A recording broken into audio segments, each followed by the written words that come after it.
Ustaz ni kita mulakan ya, insyaAllah. Okey. A'udzubillahi minasyaitonirrajim. Bismillahirrahmanirrahim. Assalamualaikum warahmatullahi wabarakatuh dan salam sejahtera, salam kuliah subuh An-Nadi Smart Kajang secara online pada hari ini Ahad 6 November 2022 dan bersama kita pada pagi ini insyaAllah dengan tajuk Kitab Tafsir Ibnu Katsir, kupasan surah Juz' Amma yang bakal disampaikan oleh Al-Fadil Ustaz Ahmad Husni Abdul Rahman. Bismillahirrahmanirrahim. Bagi memberkati majlis, marilah sama-sama kita membuka dengan Ummul Kitab Al-Fatihah. Alhamdulillah. Iyyaka na'budu wa iyyaka nasta'in. Ihdinas siratal mustaqim. Siratal ladzina an'amta 'alaihim ghairil maghdubi 'alaihim waladdallin. Dan kita juga mengalu-alukan kehadiran para guru, mantan guru Smart Kajang, sahabat-sahabat sekalian sama ada yang berada di Malaysia atau juga di luar negara, insyaAllah. Dan seterusnya marilah sama-sama kita mendengarkan kuliah yang bakal disampaikan, dan dengan ini majlis menjemput Al-Fadil Ustaz Ahmad Husni Abdul Rahman untuk menyampaikan kuliah beliau. Dipersilakan Ustaz. Tafadhal mashkura. Assalamualaikum warahmatullahi wabarakatuh. Bismillahirrahmanirrahim. Alhamdulillah thumma alhamdulillah wa kafa wassalatu wassalamu ala habibina al-Mustafa Nabiina Muhammadin khairu man ijtaba sallallahu alaihi wa ala alihi wa liman sara ala nahjihi واستنى بهديه وسنته إلى يوم الوفا وبعد رب اشرح لي صدري ويسر لي أمري واحلل عقدة من لساني يفقه قولي اللهم لا سهل إلا ما جعلته سهلا وأنت تجعل الحزن إذا شئت سهلا ربنا يسر لنا ولا تعسر وأتمم لنا بالخير. Alhamdulillah, pertama-tamanya syukur kepada Allah Subhanahu wa taala dengan limpah rahmat, inayah dan perkenan daripada Allah Subhanahu wa taala juga dapat sama-sama kita meneruskan kehidupan dan menyambung permukiman kita di atas muka bumi Allah Subhanahu wa taala. Semoga segala yang kita usahakan menjadi dapat perkenan daripada Allah Subhanahu wa taala dan juga mendapat kebaikan dan diterima di sisi Allah Subhanahu wa taala. Baik. Pada hari ini insya-Allah kita akan meneruskan perbincangan kita dalam surah An-Nasr. Kita selesai daripada surah Quraisy baru ni dan kita menyambung perbincangan kita dalam surah An-Nasr. Dan ayat dalam surah An-Nasr ni pendek sahaja, 3 ayat sahaja pada pagi ini. Moga-moga pengajaran dan juga perbincangan dapat memberikan manfaat. Yang pertama, kita melihat surah An-Nasr ni, dia punya kronologi penurunannya adalah dianggap ataupun sepakat oleh para ulama dia ni surah Madaniyah. Sebab dia memang turun selepas daripada penghijrahan Nabi SAW dan disebutkan ataupun direkodkan bahawasanya surah ini menceritakan walaupun dengan subjek matter dia besar, tapi dia punya dia punya karakter surah ni ringkas. Dia 3 ayat sahaja tetapi menceritakan tentang kegembiraan bagi Nabi SAW mengenai pembukaan kota Mekah yang dibanggakan oleh orang Islam, dan Allah Subhanahu Wa Taala menceritakan bahawasanya orang Islam masuk ke dalam agama Allah Subhanahu Wa Taala, orang masuk ke dalam agama Islam dengan berbondong-bondong, kemudian disuruh Nabi SAW dengan bertasbih dan memuji Allah serta beristighfar. Maka surah ini mengandungi 3 ayat, 17 kalimah, 77 huruf.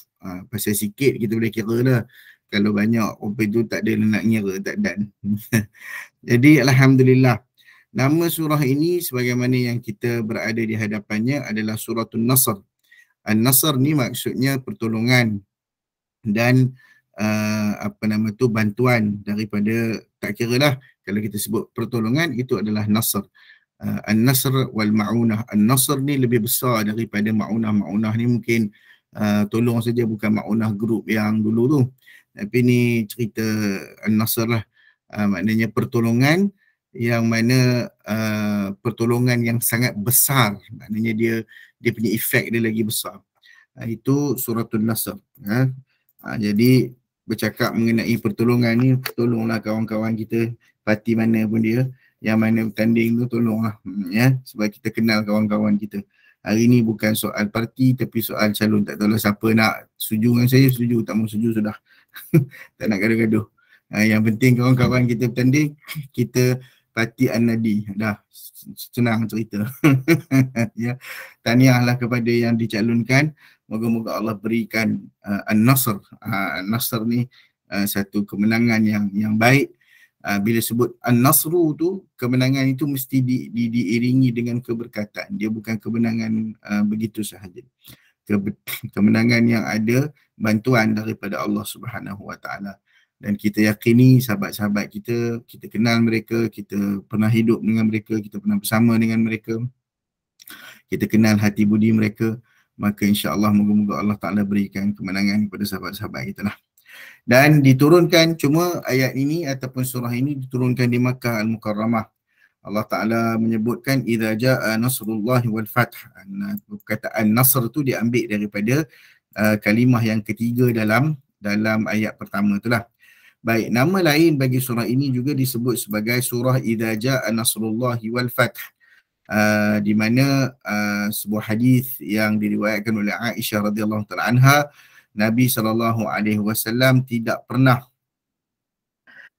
bersolat dengan satu solat selepas daripada turunnya ayat ini, melainkan Nabi akan membaca Subhanaka Rabbina wa bihamdika Allahumma ghfirli. Ini nanti kita akan bincanglah, ya. Jadi apa disebut dalam hadis ini, surah yang turun itu adalah idza jaa nasrullah wal fath. Maknanya dia satu ayat tu nama surah itulah. Begitu juga daripada Ibnu Umar radhiyallahu ta'ala yang meriwayatkan bahawa surah ini turun pada ketika mana Nabi SAW melaksanakan Hajjatul Wada', iaitu haji perpisahan.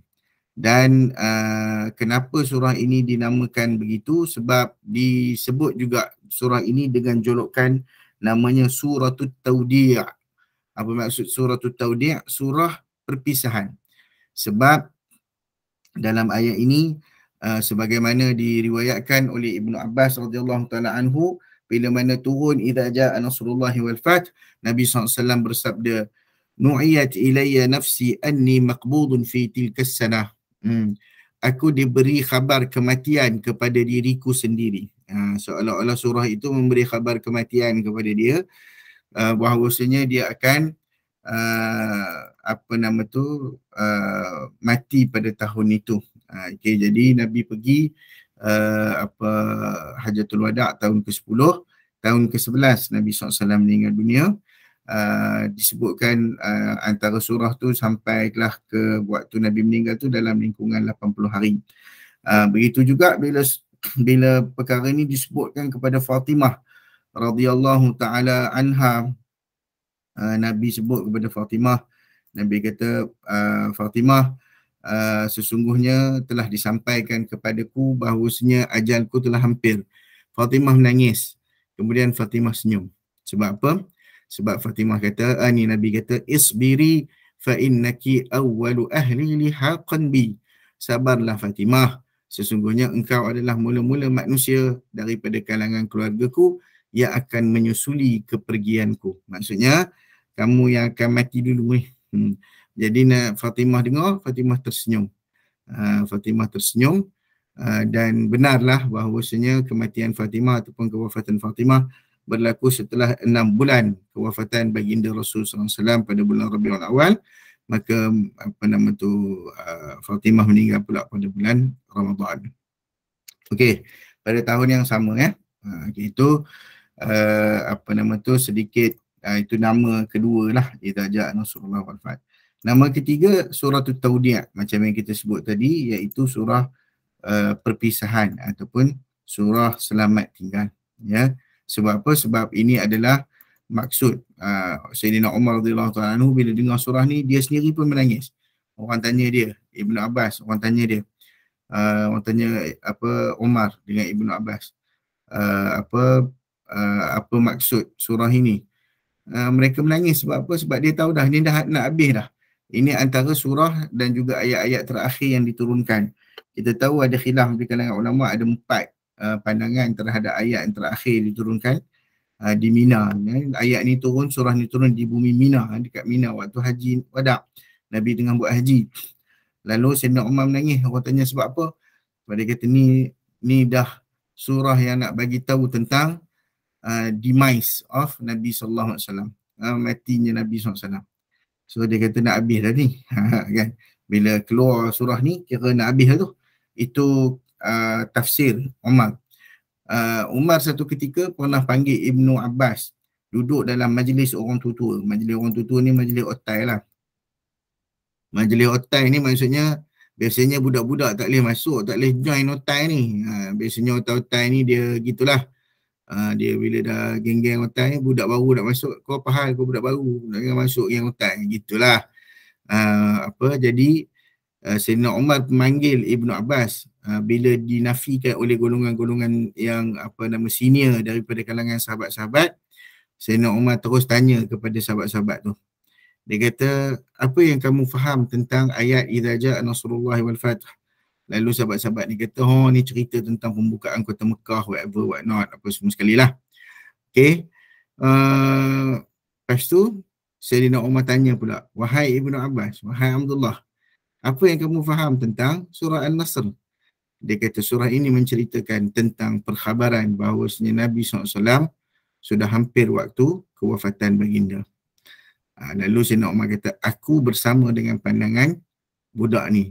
Jadi kamu jangan sangka kamu otai, tapi sebenarnya budak ni lebih otai ilmu dia daripada kamu. Bagi dia masuk dalam grup-grup otai ni. Jangan tendang dia daripada grup ataupun membuatkannya left group. Tak boleh. Gitulah bahasa hari ini. Kemudian nama surah ini juga ada 3 nama yang ternobat dalam perbendaharaan tafsir.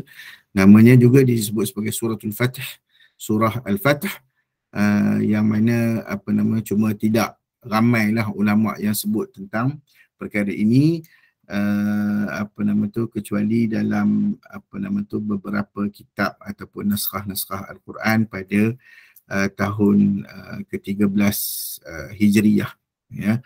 Wallahu alam. Dan fadilat surah ini, dia ada satu fadilat yang sangat-sangat baik daripada Anas bin Malik radhiyallahu ta'ala anhu berkata bahawasanya Nabi SAW bersabda kepada seorang lelaki, hal tazawwajta ya fulan, kau dah kahwin ke belum?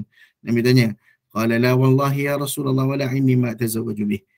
Demi Allah wahai Rasulullah, aku tidak ada sesuatu yang boleh aku bernikah dengannya. Maknanya dia tak ada duit lah, dia tak ada mahar. Qala alaysa ma'aka qul huwallahu ahad? Bukankah kau ada qul huwallahu ahad? Dia kata bala, ya ada. Qala thuluthul Quran, Nabi kata itu sepertiga Quran. Qala alaysa ma'aka idza jaa nasrullah wal fath? Bukankah engkau menghafal alaysa idza jaa nasrullah wal fath? Qala bala, dia kata ya. Qala rubu'ul Quran, dia kata itu adalah 1/4 Al-Quran. Sehinggalah akhir hadis itu, yang menunjukkan bahawasanya besarnya surah ini dan fadilat surah ini yang menyamai 1/4 Al-Quran. Jadi boleh jadi mahar. Jadi siapa ngapal surah ni betul-betul tak ada duit, kalau pak mentua sanggup terima menantu yang ngapal surah An-Nasr saja, bismillah lah kau. Maknanya budak-budak Semak Kajang memang confirm lepas lah. Tapi kalau saya pak mentua tu, saya akan tanya dia punya tafsir juga. Tapi insyaAllah bila kita dah belajar ni, kita dah tahu dah, boleh cerita lah sikit-sikit insyaAllah. Baik, kita pergi kepada perbincangan. Kita baca dulu. Bismillahirrahmanirrahim. Idza jaa nasrullahi wal fath wa ra'aitan nasa yadkhuluna fi dinillahi afwaja fasabbih bihamdi rabbika wastaghfir innahu kana tawwaba. Baik. apa nama tu apabila telah datang pertolongan Allah dan kemenangan dan kamu lihat manusia masuk ke dalam agama Allah berbondong-bondong, justru bertasbihlah dengan memuji Tuhanmu, lantas beristighfarlah, mohon ampunlah kepada Allah, sesungguhnya Allah adalah Tuhan yang maha menerima taubat. Baik. Ini adalah surah yang bila sebut tentang idza jaa nasrullahi wal fath. Tadi kita telah mengambil manfaat daripada surah ini. Apabila ayat ini diturunkan, maka Nabi sebut, aku telah diberikan ucapan macam kita kata belasungkawa. Belasungkawa ni ucapan untuk orang yang matilah, condolences, cakap orang putih ya. Budak-budak semak mana cakap orang putih, ya.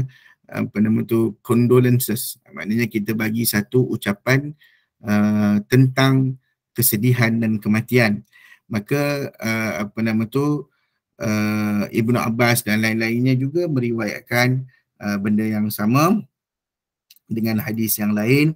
Bainama Rasulullah SAW fil Madinati idh qala Allahu Akbar jaa nasrullahi wal fath jaa ahlul Yaman qila ya Rasulullah wa ma ahlul Yamani qala qaumun raqiqatun qulubuhum layyinatun tiba'uhum al-imanu yaman wal fiqhu yaman wal hikmatu yamaniyah.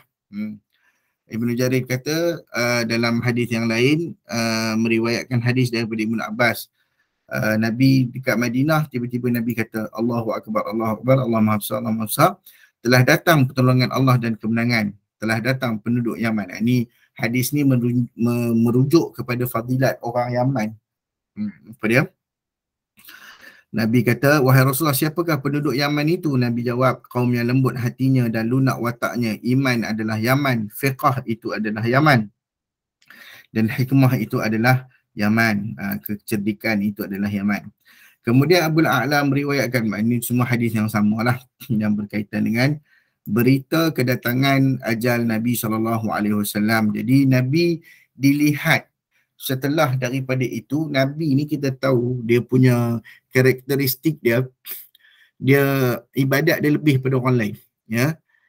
Dia adalah sebaik-baik manusia yang beribadat kepada Allah Subhanahu Wa Taala. Ana afdalukum, aku yang terbaik. Bila datang 3 orang yang nak mengadu, nak cakap kepada Nabi, dia kata aku nak semayang, tak nak tidur-tidur, aku nak puasa, tak nak buka-buka, aku tak mau berkahwin.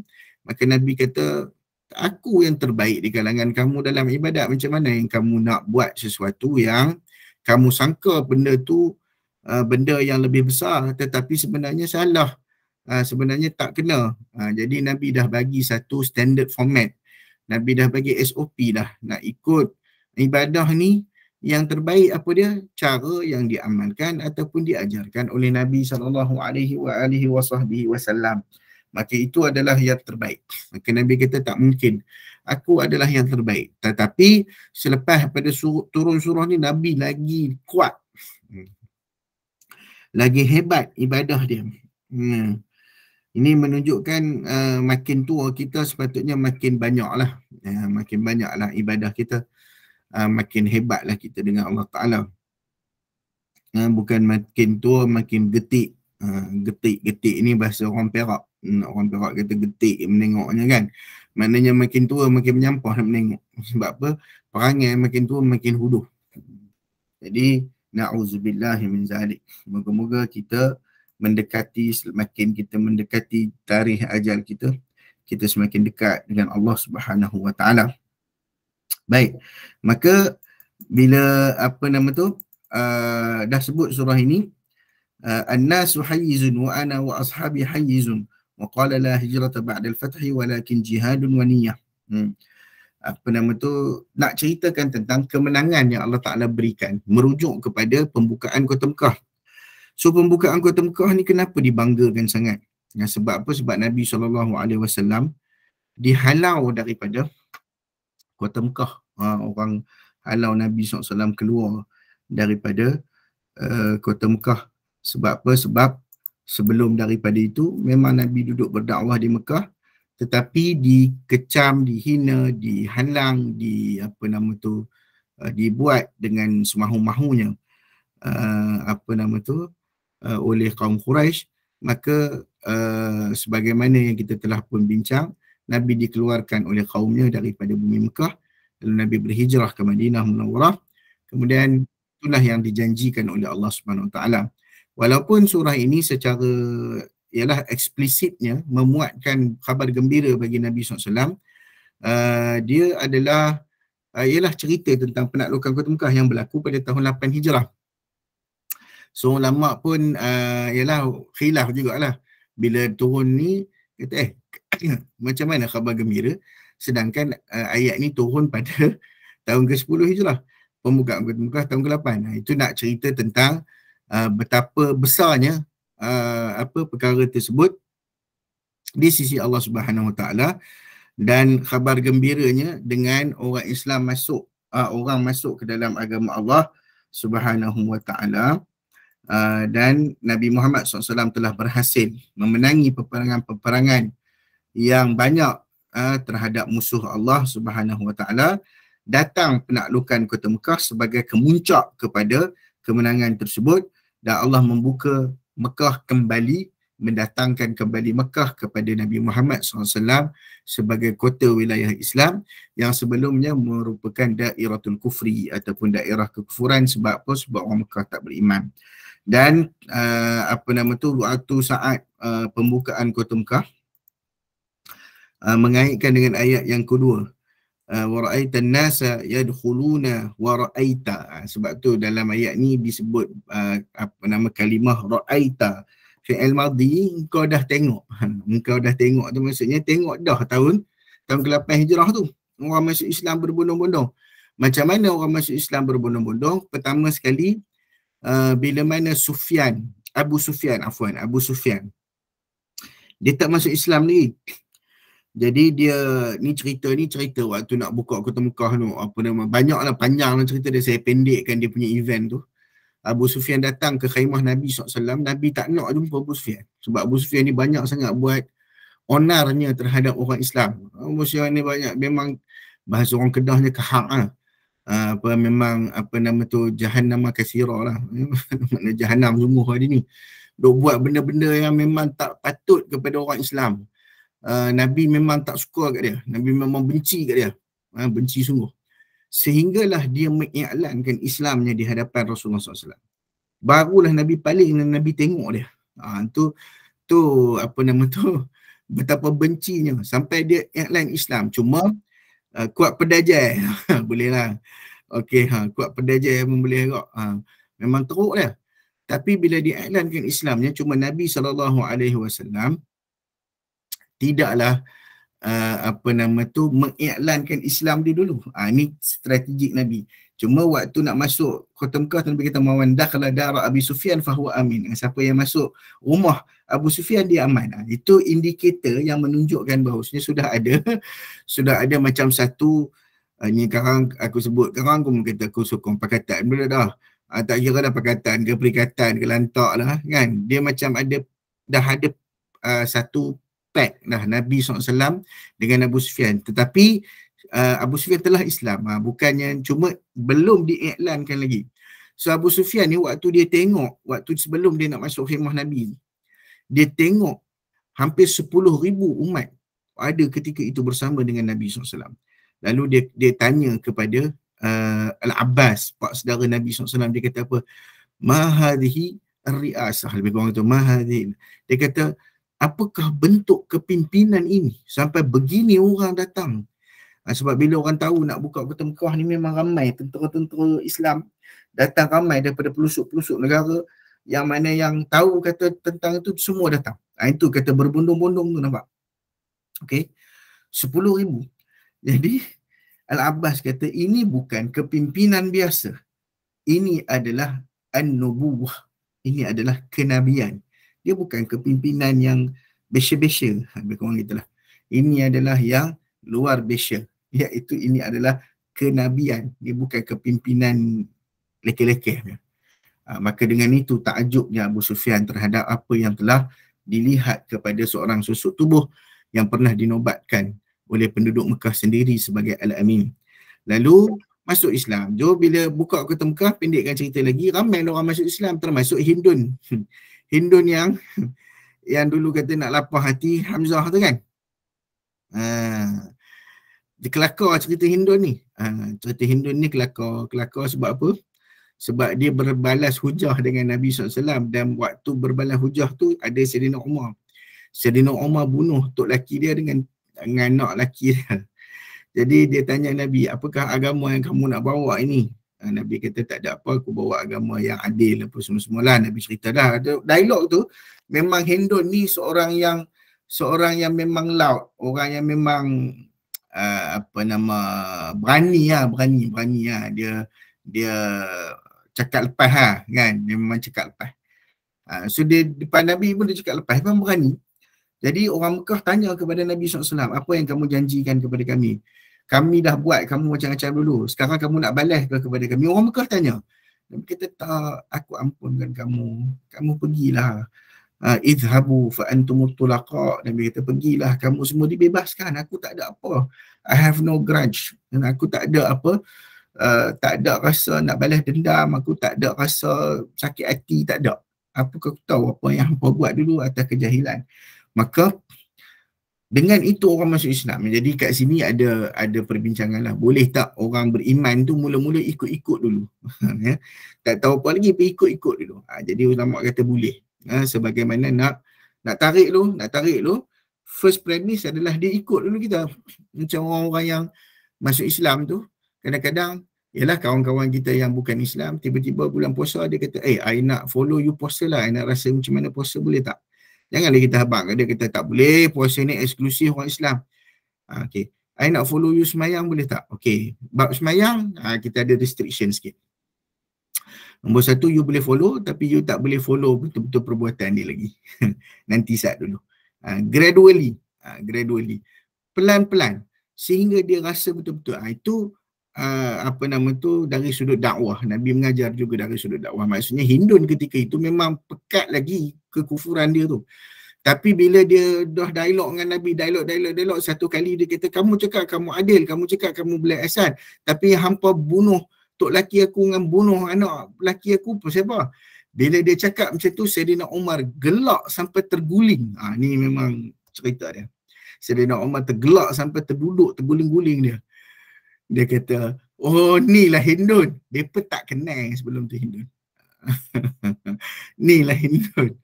Dia kata, insya-Allah. Jadi begitulah keadaan orang Islam. Orang Islam ni datang bukan dengan kekerasan. Sangat salah bila orang kata Islam itu tersebar dengan mata pedang, seolah-olah mata pedang Islam itu adalah sesuatu yang diberi konotasi kekerasan. Tetapi Islam bukan begitu. Islam datang dalam keadaan membawa wahyu dan juga membawa ilmu, supaya begitulah. Baik, dalam Sahih Bukhari sebut satu hadis, wa kanatil arabu talawwamu bi islamihim al-fatha fayaquluna utrukuhu wa qawmahum fa innahu in zahara alaihim fa huwa nabiyyun sadiqun falamma kanat waqa'atun ahli al-fath badara kullu qaumin bi islamihim wa badara abi qaumi bi islamihim. Dulu bangsa Arab duk menunggu-nunggulah event pembukaan kota Mekah ni untuk mereka memeluk Islam. Mereka tunggu event. Bab tunggu event ni hari ni memang sama. Kalau saya pusat zakat, kalau kita suruh orang syarikat besar ni kadang-kadang nak bayar zakat, dia tunggu apa? Event dengan agung baru ni nak bayar. Jadi tunggu event ni, dia tunggu event tertentu. Ni biasalah masyarakat kita macam tu lah. Bukan eventnya setahun sekali ke? Tak, event dengan agung ni banyak. Event apa ni? Event bayar zakat dengan agung ke? Event Fatu Mekah ni? Event Fatu Mekah ni sekali je lah. Kalau event bayar zakat dengan agung ni, tengoklah agung free. Pembukaan Kota Mekah setahun, bukan setahun sekali. Tak, event ni lah pembukaan Kota Mekah pada tahun ke-8 Hijrah tu. Okay? Pada tahun ke-8 Hijrah. Bukan event yang buat annually, tak. Dia bukan macam funfair kita, bukan macam majlis rasmi kita, tak. Dia majlis itulah, majlis pembukaan tu lah. Sebab mereka dengar cerita bahawasanya itu dijanjikan kepada Nabi SAW. Jadi mereka berkata, biarkanlah Nabi itu, Rasulullah SAW itu dengan kaumnya, jika beliau menang atas mereka, bererti dia memang seorang Nabi yang jujur. Nampak? Dia Tunggu dulu, kalau betul menang, betul ya kawan tu Nabi. Nampak? Dia tak yakin lagi. Tak yakin lagi. Macam kita lah. Sekarang ni nak undi mana tak tahu, lalang ni kan. Lalang sana sini, betul. Biar menang tu kita. Macam tu pula. Kan? Tapi bukan itulah analogi yang sesuai bagi menggambarkan apa. Tapi begitulah sifat manusia. Analoginya kepada sifat manusia yang bila dia tak sure, dia akan tunggu dululah sampai benda tu betul-betul dilihat berlaku. Ketika telah terjadi penaklukan kota Mekah, kata dia adalah hadis itu, falamma kanat waqa'atu ahli al-fathi badara kullu qaumin bi islamihim. Semua pun pergi menderu-deru memeluk agama Islam. Dan ayahku, kata Amr bin Salimah, hadis ni diriwayatkan oleh Amr bin Salimah, dia kata ayah dia juga mengislamkan, menyegerakan Islam kaumnya kepada Nabi SAW. Okey. Jadi Imam Qurtubi kata event ni berlaku ketika mana kota Mekah telah pun dikuasai oleh orang Islam, ya. Dan berlakulah pembukaan kota Mekah tu dengan penuh suasana.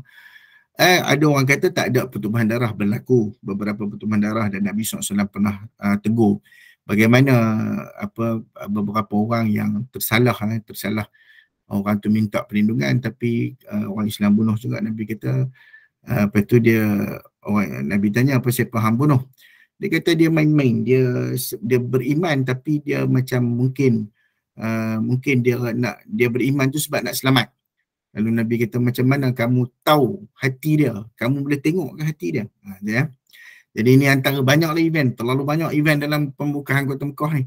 Cerita Khalid Al-Walid, cerita macam-macam. Sebab Nabi masuk menerusi 2-3 pintu pembukaan kota Mekah ni. Jadi bila masuk, banyaklah event yang berlaku, antaranya penyerahan ataupun pengambilan semula kunci Kaabah. Mula Nabi suruh Sayyidina Ali dengan siapa dia seorang lagi tak ingat dah. Dia ambil kunci Kaabah tu daripada kaum Bani Syaibah. Tapi malaikat tegur Nabi, malaikat kata innallaha ya'murukum an tu'addul amanati ila ahliha. Malaikat Jibril mari tegur Nabi. Dia kata sesungguhnya Allah memerintahkan kamu memberikan amanah itu kepada ahlinya. Jadi tak ada masalah pun Bani Syaibah tu. Jadi Nabi panggil balik Uthman bin Maz'un, Nabi panggil balik di hadapan seluruh penduduk Mekah. Nabi serahkan kunci Kaabah kepada Uthman bin Maz'un, Nabi bagi kat dia.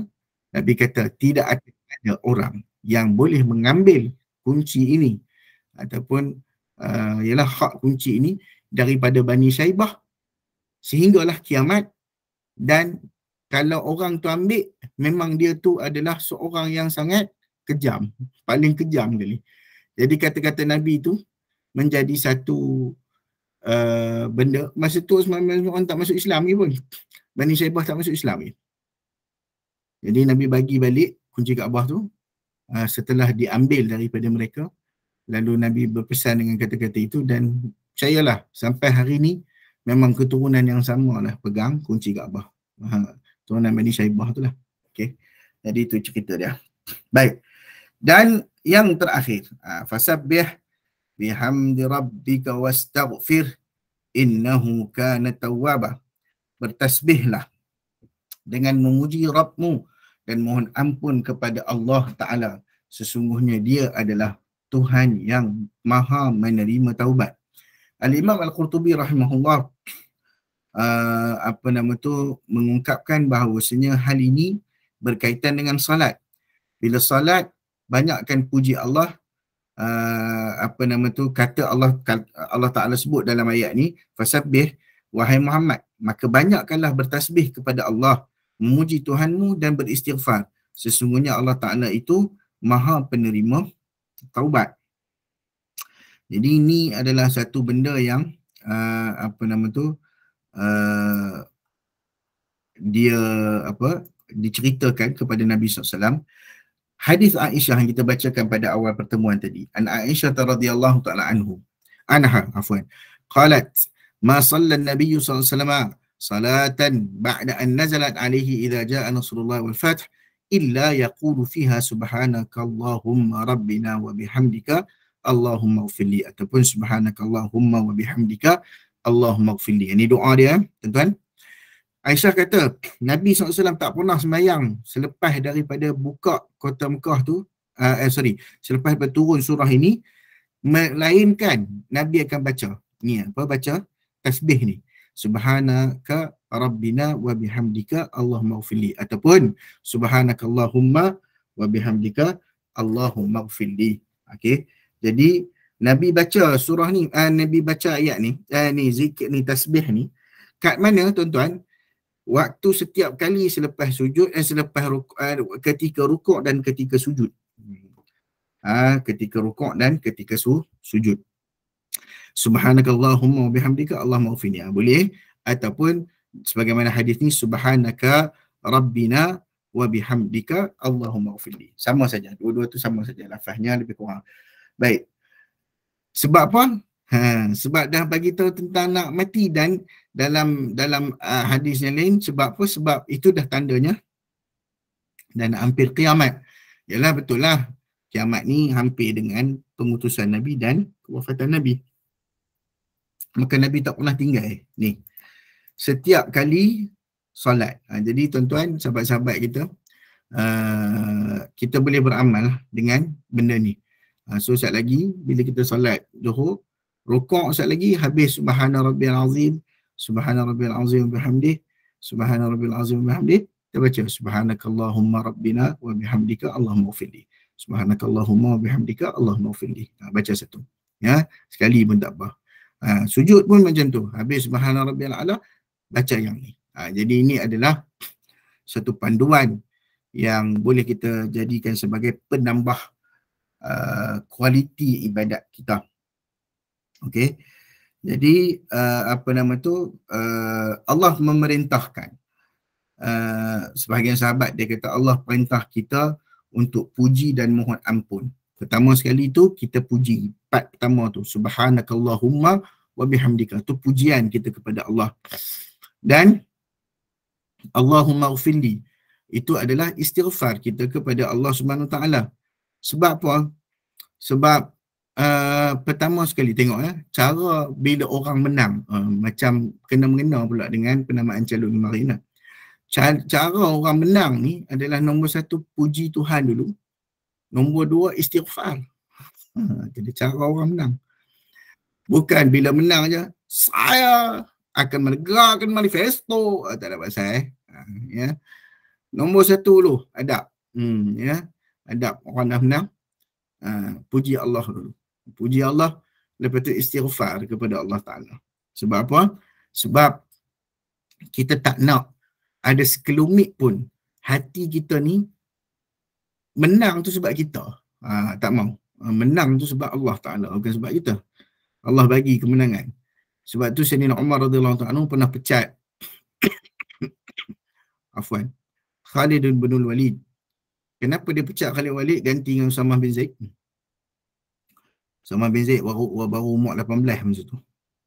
Sebab dia dengar orang kata dekat, orang sebut-sebut, dia kata tentera Islam pergi ni. Siapa dia ketua tentera Islam? Khalid bin Walid. Oh, kalau Khalid bin Walid confirm kita menang. Walaupun benda tu tidak, pujian tu tak sampai dekat Khalid bin Walid. Khalid tak dengar pun pujian tu, tak ada pun orang WhatsApp dia ke, orang pergi masuk dalam Instagram dia ke, ataupun orang tweet Khalid bin Walid. If Khalid bin Walid is there, confirm we will win. Tak ada. Tak tahu pun. Dia pun tak tahu. Tahu-tahu dia terima surat daripada Sayyidina Umar, pecat dia. Turunkan dia jawatan. Orang tanya, orang provoke. Hey, takkanlah, ni macam ni lah. Ini kalau orang-orang yang tak tercalon ni elok dengar cerita ni sebenarnya. Orang yang tak tercalon masuk untuk bertanding lah. Saya kenapa kena pecat? Elak tak suber, yes? Itulah dia punya tu. Mengelakkan tak suber, netizen-netizen yang tak sub ni. Sebab apa? Sebab itu menunjukkan kelemahan iman. Bagi Sayyidina Umar tu menunjukkan kelemahan iman. Sebab menang sebab Tuhan, bukan sebab kita. Kita ni menjalankan urusan kita je. Yang nak bagi kemenangan tu adalah Allah Subhanahu Wa Taala. Maka nak mengelakkan orang taksub kepada Khalid bin Walid, kerana itu dianggap iman mereka telah lemah. Maknanya bila lemah iman ni, kemenangan tu tak mari. Itu dia punya poin paling utama. Menang ni dengan iman kuat. Ya.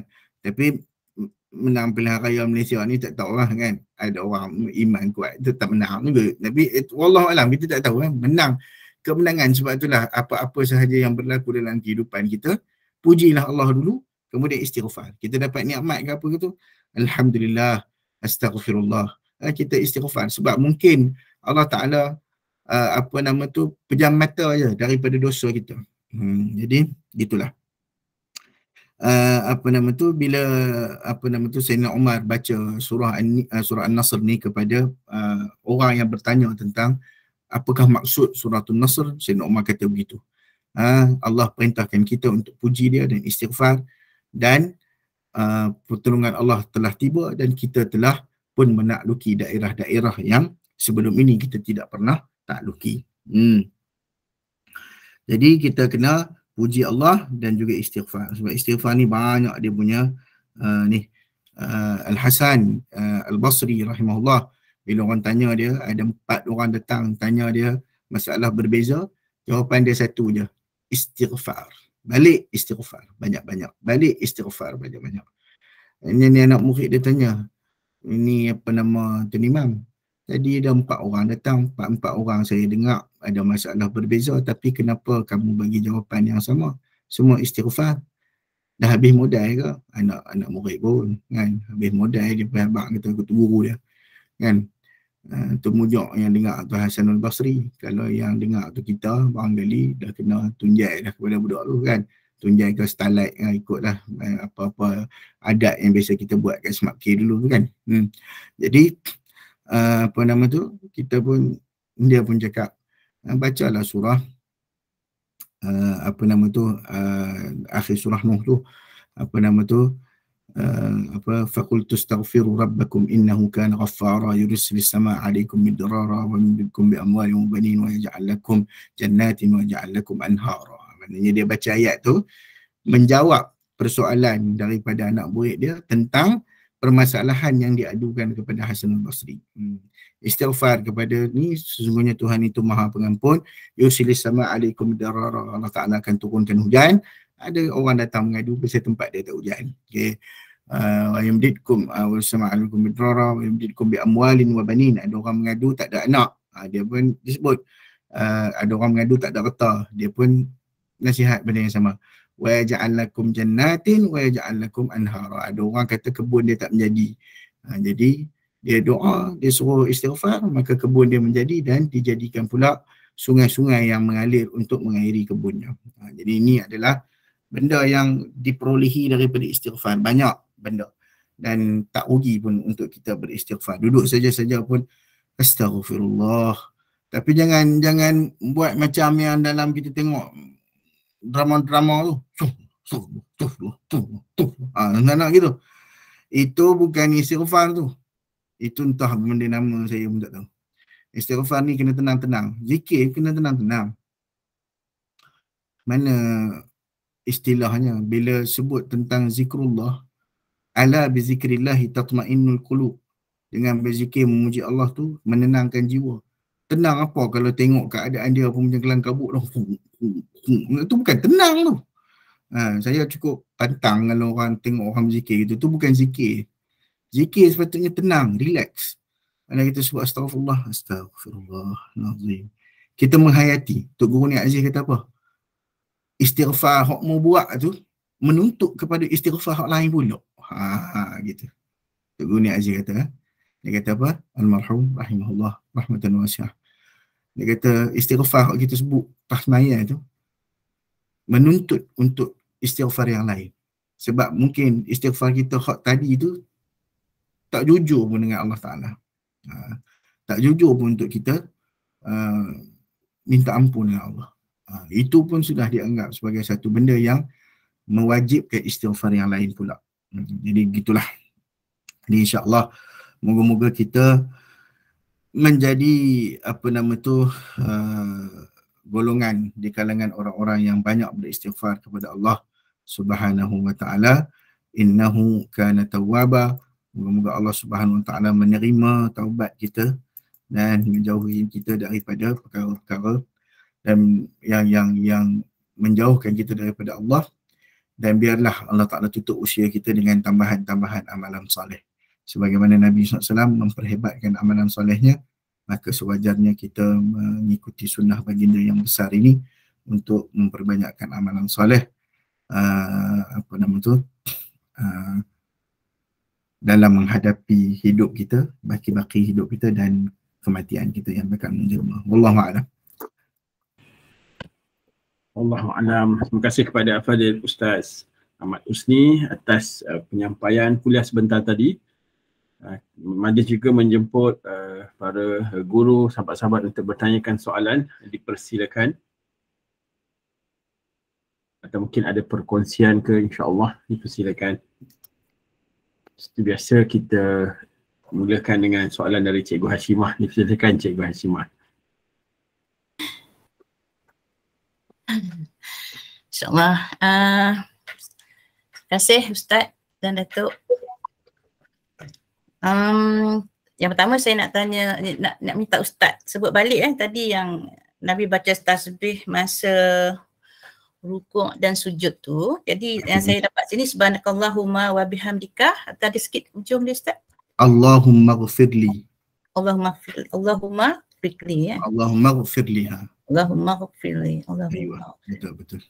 Jadi subhanakallahumma bihamdika Allahumma ghfirli. Okay. Betul. Ya. Satu lagi, ini isu sekarang lah Ustaz kan. Pasal pilihan raya ni. Tapi tak, ini saya bila baca Quran tu kan dia punya tafsir itu. Yeah. Tapi saya ni baca tafsir tak dapat mendalami apa maksud je lah kan. Jadi ada juga beberapa kali saya terjumpa apabila kita memilih pemimpin, jadi kita elakkan memilih pemimpin yang kafir lah. Jadi dalam suasana negara kita sekarang ni memang kadang-kadang kita nak pilih tu memang tak ada calon Islam kan. Jadi bagaimana kedudukan itu Ustaz? Ya memang ada ketikanya begitu kan. Jadi kita pemilihan ini satu yang kita di segi apa kita wajib lah. Tak tahulah wajib tu ataupun apa Ustaz kan. Jadi kita nak buat pertimbangan pemilihan calon pemimpin yang kita nak pilih itu. Sebab itu saja yang ada Ustaz. Okey, terima kasih Ustaz. Soalan yang kedua ni sebenarnya macam-macam pandangan ada. Ada kata tauliah yang diberikan itu kena tengok. Kalau tauliah ammah ni maksudnya kepemimpinan umum yang lebih besar, kepemimpinan yang tertinggi, maka itu tidak boleh kita melantik orang bukan Islam ataupun memberi kuasa kepada orang bukan Islam. Tapi kalau tauliah khasah, tauliah yang bersifat kecil-kecil ni, ataupun dia tak ada full power pun, tapi dia bagi power dia kat situ je. Okay? So kat situ kita dibolehkan lah untuk memilih sebab perkara ni disebut perkara ijtihadi. Okay, dan masa ayat tu turun, tak boleh memimpin, tak boleh memilih pemimpin selain daripada orang Islam ketika mana dalam keadaan pilihan orang Islam tu masih wujud. Okay? Dan dalam keadaan suasana politik yang berbeza.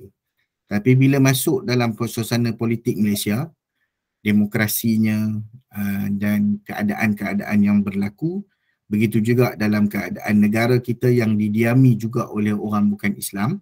Okay? Kita hidup secara muwatinun. Istilah dalam siasah syariah dia, istilah dalam politik Islam tu dipanggil muwatinun, iaitu warga negara. Kita duduk sama-sama warga negara Malaysia. Jadi kewarganegaraan itu memberikan hak yang berbeza lah. Okay?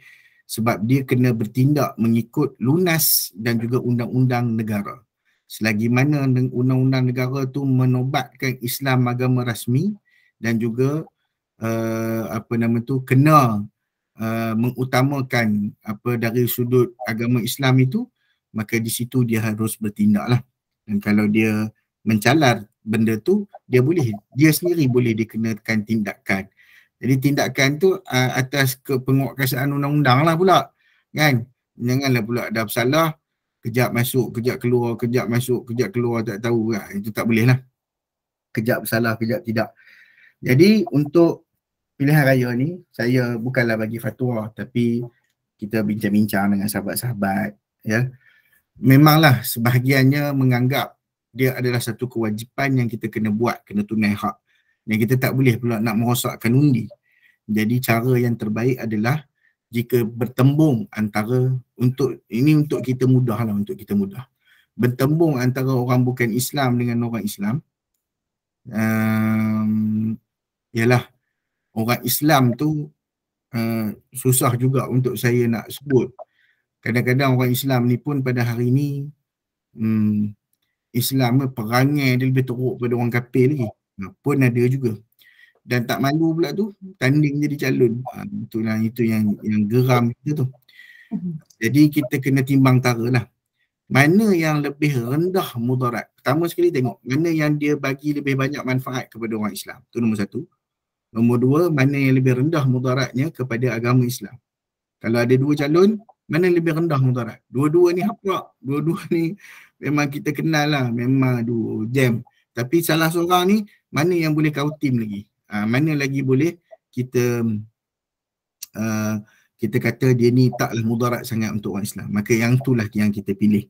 Tapi suka saya ingatkan kepada diri saya sendiri dan sahabat-sahabat, better still kita kenali calon. Okay? Kita nak pergi tempat kita mengundi tu, kita study dulu tentang calon tu. Okay? Calon ni kita bukannya tahu pun sebelum ni kan. Tahu pun semalam. Itu pun terkejut-terkejut. Kawan ni bertanding sini. Kawan ni bertanding sini. Kita pernah terkejut. Jadi study lah calon yang bakal kita study lah daripada hari ni sampai 19 bulan. Okay. Kemudian kita istikharah pada malam tersebut atau malam ke siang ke, istikharah ni buat dalam masa bila pun kan. Kalau nak lebih ekstrim lagi, istikharah tempat mengundi tu, tapi nampak benar. Istikharah sebelum tu lah kan, kat rumah sebelum pergi keluar tu kan. Semoga Allah bagi keterangan kepada kita dan pilihan yang terbaik, dan sama juga minta ampun kepada Allah Ta'ala jika kita tersalah pilih. Itulah panduan yang saya boleh bagi. Nak kata pilih siapa tu, tu pulang kepada ni. Kajang tak tahu siapa turning ni, Kajang. Berapa penjuru Kajang? Bani kata 8 penjuru. Saya dekat Ampang, walaupun saya tak bertanding, saya memang tak bertanding pun. Saya tak mengundi kat Ampang, tapi Ampang 9 penjuru. Tu dia dia pun ni nak habis duit saya macam biasa balik Ipoh Timur. Ipoh Timur sahabat-sahabat bila bercakap tentang Cina dengan tak Cina, saya memang gitulah. Selama-lamanya menjadi kubu kuat di AP kat Ipoh Timur tu. Jadi nak buat macam mana? Tengoklah. Berundur dulu. Okey, Abang Zack. Penang channel tu kena terus tu. Terima kasih Ustaz. Terima kasih banyak. Alright. Terima kasih Ustaz. Dijemput lagi sahabat-sahabat lain untuk ada bertanyakan soalan, sambil kalau siapa yang tidak ada restriction tu boleh buka kamera lah sambil. Abang Azam ada soalan ke Abang Azam tu, macam ada nak tanya tu, ada sesuatu tu. Tak ada apa nak tanya. Saya pun sama macam Ustaz Husni lah. Kawasan saya tu pun memang kubu kuat. Okay. Apa cerita, sahabat kita Roza tu, Abang Azam, rumah terbakar kan? Katanya. Betul. Dia aircon spark. Nah, tu lah. Nampak daripada gambar tu, dia tunjuk tu, saya dah ni aircon lah ni. Tapi alhamdulillah lah dia tak teruk sangat lah. Dia cuma bilik master bedroom. Lepas tu yang bilik lain tu cuma kesan asap je lah. Asap je lah, okey. Alhamdulillah. Nanti ada rezeki beli penjara kawan tu. InsyaAllah. Ustaz, saya ada soalan ni. Sekejap sebelum kita, dah 84 minit. Ustaz, last lah Ustaz sebut tadi ada pembukaan Kota Mekah tahun ke-8 Hijrah, kunci Kaabah, tanah haram. Ustaz kan, kita kan ada tanah haram, tanah halal kan. Ustaz pun belajar di sana kan. So kalau kita tengok tanah haram Mekah, tanah haram Madinah, tanah halal Madinah, tanah halal Mekah. Pada masa lalu kita tahulah ada zaman jahiliah kan. Pada masa sekarang ni memang kalau di tanah halal tu ia adalah seperti normal yang urusan duniawi macam di mana-mana jua ke Ustaz? Okey. Bab jahat ni, saya nak sebut sambil Ustaz mungkin sederhanalah jawapannya kan, sebab ni pasal negara sana kan. Okey. Dicari pula kan. Saya tak kisah bab jawapan nak sederhana ke nak ekstrim ke, tapi dia macam ni lah. Kita melihat satu-satu kawasan tu, kita tengok geografi dia dan juga history dia. Kita tengok dua benda. Geography and also history. So history wise ataupun geographical wise, dekat mana-mana pun manusia boleh bermaksiat kalau dia tak malu. Itu je lah cerita dia. Historically, Mekah dengan Madinah ni tempat siapa? Arab. Okay, bila kita sebut Arab, kedatangan agama Islam ke Arab tu, dunia Arab tu, adalah satu benda yang sama juga macam kedatangan Islam dekat Malaysia. Sama. Dia masih ada benda-benda yang berkaitan dengan apa yang ada di situ. So kalau kita kata dulu kalau orang tanya kan isu, kita tahu orang sebut isu pelacuran, isu macam-macam lah, benda-benda buruk. Zaman jahiliah berlaku tak benda tu? Berlaku zaman jahiliah. Okay. Ada tak orang jahat sampai ke hari ni? Ada orang jahat. Cuma Allah Subhanahu Wa Taala bila Nabi SAW mengharamkan, Nabi Ibrahim mengharamkan tanah Mekah, ada had tanah haram. Jadi masuk dalam tu ada perkara-perkara yang perlu dijaga, tak boleh buat macam ni. Okey. Kemudian Madinah, Nabi mengharamkan pula Madinah sama seperti Nabi Ibrahim mengharamkan tanah Mekah. Okey. Dan ada had tanah haram tu. Jadi luar tanah haram bukanlah kita kata okey, luar tanah haram kita boleh bermaksiat. Tak. Bukan itu maksud dia. Maksud tanah haram ni Nabi nak secure that place. Lagi-lagi kedua tempat ni tidak dimasuki oleh Dajjal. Dajjal tak boleh masuk. Okey. Maka yang kita nak kena faham adalah manusia tetap manusia. Kita pergi Mekah, gilah mana pun. Kalau kita pergi Amsterdam, saya sebutlah, saya pernah sampai Amsterdam. Saya sampai bukanlah keluar Amsterdam pun, dekat airport je. Baru dekat airport. Lepas tu ada orang tanya, Ustaz pergi Amsterdam buat apa? Saya kata kenapa? Oh, selalu Ustaz orang pergi Amsterdam ni cari benda lain je Ustaz. Saya kata, saya pergi Amsterdam, kau ingat memang aku semata-mata nak cari benda tu ke? Sebab kalau kat Amsterdam maknanya orang Malaysia tak nampak, tapi Tuhan nampak lah, Tuhan confirm lah nampak. Apa masalah Roma ni? Kan? Okay, sebab famous tempat tu dengan pelacuran yang sangat open space. Siang-siang hari pun boleh buat, tak ada masalah. Tapi bukan kita pergi kerana itu, kan? Sahabat kita Tuan Fadli Subri, sahabat saya ni, dia banyak pergi mengembara kan. Kita pergi, kita nak cari apa dekat situ? Kalau kita memang betul nak cari benda buruk lah kita jumpa. Kalau kita pergi nak cari benda yang baik, benda baik lah. Orang pergi Mekah dengan Madinah, orang nak cari ke benda tu? Kami tahu, kami duduk situ, kami tahulah isyarat-isyarat orang nak suruh cari. Ada benda tu. Saya nak bagi tahu sekarang pun boleh. Seperti kita takut orang kita pergi cari pula benda tu. Jangan. So benda tu memang kita tahu. Kita tahu berlaku. Tapi itu dia. Sebab kita yakin. Nabi SAW sebut hadis. Man ahdatha muhdithan au awa muhdithan. Nabi SAW sebutlah hadis. Siapa dia buat benda jahat dalam Madinah ni, ataupun cuba nak buat benda jahat, Allah Ta'ala akan keluarkan. Sebab Madinah ni akan keluarkan orang yang buat jahat ni daripada Madinah seumpama api mengeluarkan karat daripada besi. Okey. Jadi benda tu Madinah, Mekah akan sentiasa bersih. Bersih. Tanah haram tu dia akan bersih.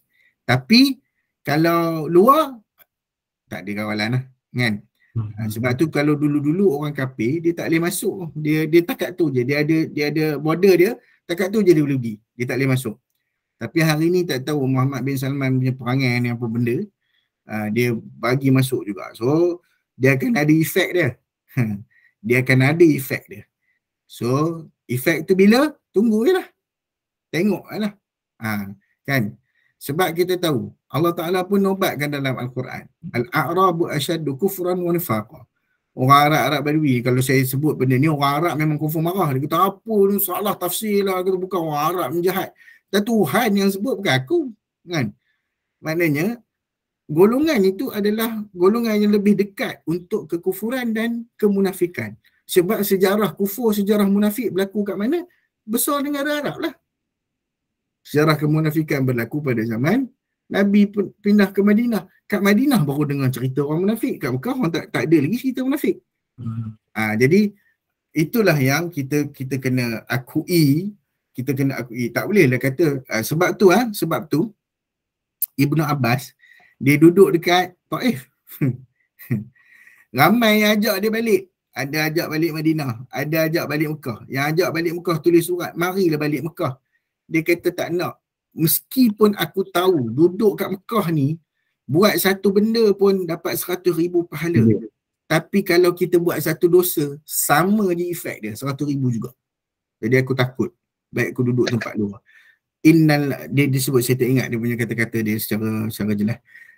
Sesungguhnya tempat la yudannisu au la yuqaddisu ahada. Tempat ni dia takkan memburukkan sesiapa dan tidak akan mensucikan siapa-siapa. Kalau dia datang daripada Cokit Road pun, tapi kalau dia ni orang yang bagus, orang yang baik, kan? Datang pada Cokit tu janganlah kata datang pada, tak kisahlah dia datang daripada siapa pun, dia manusia dan dia baik. Dia beriman kepada Allah. Maka kita kena capture iman dia, bukan daripada mana dia datang. Itu berkaitan dengan tempat lah.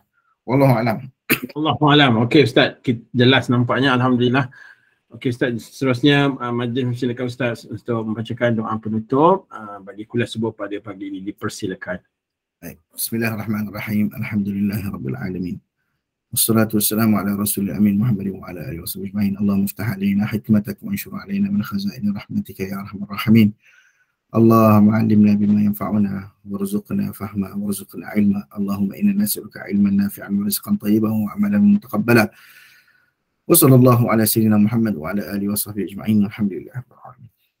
Amin amin ya rabbal alamin. Alhamdulillah selesai sudah kelas subuh kita pada pagi ini. Majlis mengucapkan ribuan terima kasih kepada Ustaz Ahmad Usni dan juga guru-guru, ustaz-ustazah yang hadir bersama sahabat-sahabat sekalian. Anadi Smartcare juga ingin mengambil kesempatan untuk mengucapkan syabas dan tahniah kepada keluarga Anadi, anak-anak, kepada guru-guru, ustaz-ustazah lah, sahabat-sahabat kita yang diangkat sebagai calon pilihan raya pada tahun ini, dan kita juga doakan semoga mereka berjaya dalam karier mereka selanjutnya lah. Dan sesiapa yang ada maklumat selain daripada yang kita tahu bertanding, sebab kalau yang don-don tu mungkin kita tak perasan ke apa ke, bolehlah kongsi bersama kami lah, sebab kami akan buat ucapan lah untuk semua yang bertanding insya-Allah. Dan juga di kesempatan ini juga kita mengharapkan semua rakan-rakan Anadi sihat sejahtera dan juga dimudahkan segala urusan dalam kehidupan insya-Allah. Itu saja dari kami. Insya-Allah kita boleh buka kamera untuk ambil gambar sambil-sambil, dan marilah sama-sama kita sudahi kuliah subuh pagi ini dengan tasbih kafarah dan surah wal as. Subhanakallahumma wa bihamdika asyhadu an la ilaha illa anta astaghfiruka wa atubu ilaik. Bismillahirrahmanirrahim. Wal as innal insana lafi khusr illa allazina amanu wa amilus solihat wa tawassaw bil haqq wa tawassaw bis sabr.